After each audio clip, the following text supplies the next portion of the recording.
Assalamu alaikum wa rahmatullahi wa barakatuh, dear brothers and sisters. Alhamdulillah Rabbil Alameen, we've enjoyed this Ramadan together. We've been going through the various scenes of Al-Jannah. We've been going through the chapters of the Quran.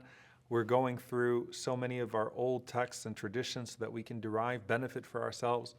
And as we reach this point of Ramadan, where we're asking Allah subhanahu wa ta'ala for forgiveness, where we're asking Allah for Jannah, I want you to think about what Yaqeen has meant to you. And I want you to think about what you could mean to so many people around the world, millions of people, by investing in this work. We are only able to do what we are allowed to do with the funding that comes in through people like you that believe in our mission. And this is the time of the year where we depend on you most. And this is the time of the year where we ask Allah subhanahu wa ta'ala for His reward and for His mercy.